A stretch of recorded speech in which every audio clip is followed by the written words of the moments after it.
Here is the space station. I think the main gist of what we were trying to achieve with this at the very, very beginning was the idea of this giant perimeter gun that orbits the Earth and is used for satellite defense. One thing I really liked about the space station was how you could actually really have a sense of where you were in the station with all the windows looking out onto the gun, like all these atrium spaces where you've got a lot of sight lines to other parts of the station that you later get to. Unlike the Pillar of Autumn, you really didn't have a sense of how big the structure was.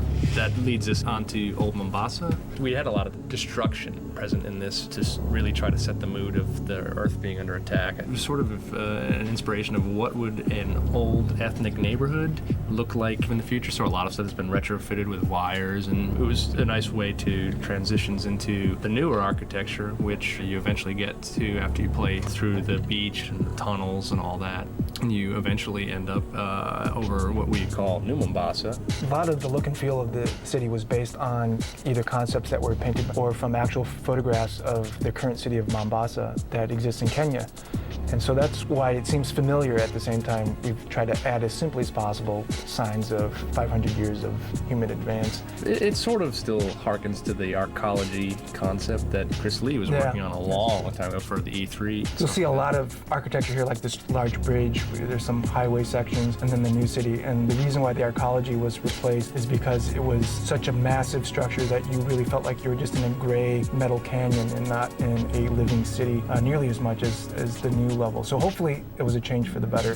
Cast giant. Dave's baby. His big, worked on this big for baby. Too long, too many years. It was satisfying to play through it. I played through it today, and I think successfully. The production half of it feels like, okay, this is where they're moving these odd canisters full of gas that they're farming. I think there's a good transition from that to the research area where this predates the Halos. Their idea for this is where they first sort of came into contact with the flood and had this horrible potential war in front of them, or infestation.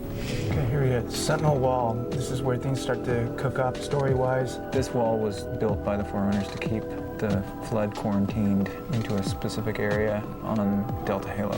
Even the exterior of the quarantine zone is supposed to reflect the barrenness and the lack of life that the Sentinels have been trying to instill in the area by starving it of light and energy and heat and all sorts of good things, and so that's why it's so cold. And we're now at High Charity. We definitely took a departure from the Covenant stuff that we did in Halo. We're able to squeeze the most out of the Xbox and actually do all the fancy curves and shiny surfaces that we had drawn out. We chose a different palette for colors. Yes, purple. A lot darker. Much darker purple than Darker purple, desaturated mauve a little tones bit, of Halo 1. We pulled off a much better organic feel to everything, which was really, really kind of neat. And so the lighting is going to be very dark and moody. So now we're looking at the Delta Halo. It's really cool. It has a lot of beautiful water shots. I think some of the really good overgrowth throughout all of it.